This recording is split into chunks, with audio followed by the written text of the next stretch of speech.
This segment of the news is brought to you by Sun Oil Limited. Welcome back. The government speaking out on Sunwing's decision to pull out of Grand Bahama and what led to the reported impasse between the two. In a statement expressing its disappointment, the Ministry of Tourism first made it clear that while it appreciates the investments Sunwing made to the island, it more than matched the travel group's efforts through a multi-million-dollar annual airlift subsidy, as well as subsidies and concessions for Memories Resort and Spa. You see, according to the ministry, the government allowed Sunwing great latitude to lower the net airfare to the island through the packaging of airfare and hotel.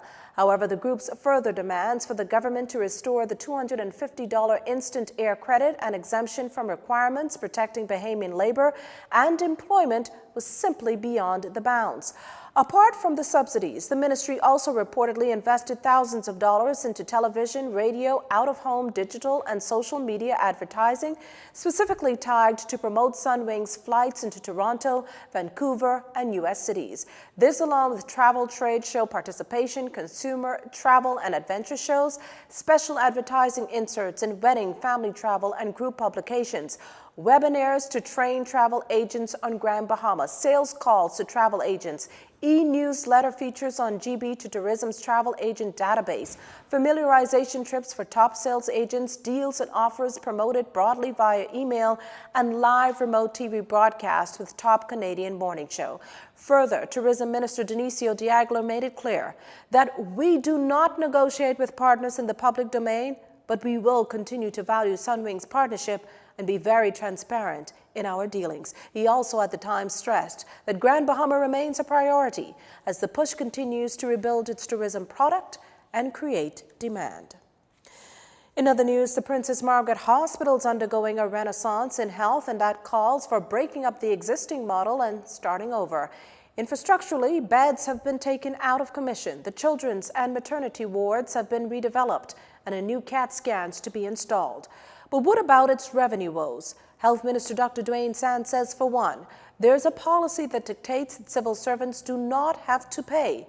The plan, of course, is to change that. Is to ensure that no one comes out of pocket, but the hospital and the medical staff can now send a bill to the insurance company, eliminate the copay, we'll cover the copay, so that the hospital now has the funds to provide a maintenance contract on the brand new CAT scanner that we're going to be installing, to provide a maintenance contract on the air conditioning system, to provide a maintenance contract on the new ultrasound machines, and for the training for our staff. But he acknowledges that on the conversation end, only some are buying into what he's seeking to do. Have persons that are now bruised, damaged, feel underappreciated, disrespected by the institution. They have seen promises come and go. They have seen politicians come and go. And the expectation is this Sands fella ain't no different than none of the rest. Okay? He can come, he can give us a sweet story, and then when he either is voted out or he decides to leave, we're going to be in the same position. The devil is a liar. Princess Margaret Hospital, the Public Hospital Authority, and the healthcare system of the Bahamas is going to be transformed. We have started the process. That aside, in recent weeks, the minister has also been under fire, having to address the long-standing concerns of the Consultant Physician Staff Association. Mr. Sands confirming, while a guest on the Love 97 JCN Weekly talk show Jones & Company yesterday, that the CPSA's non-economic concerns have all been agreed. Now comes the financial end of things: stipends, salaries, all allowances, malpractice coverage, health insurance, etc. The government's position is that it's determined to resolve the impasse, but it must, of course, consider the realities of the public purse.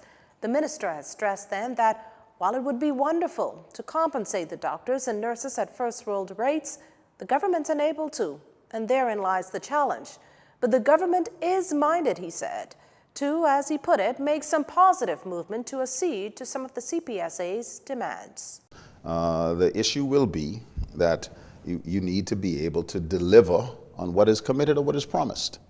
And it makes no sense making a promise that you have no way of financing. To give a for instance, there are many demands on the Public Hospital Authority. The budget in the 2018-2019 fiscal year, apportioned to the PHA, was $216 million. The request was for approximately $256 million. And so out of the gate, you're starting from a deficit position.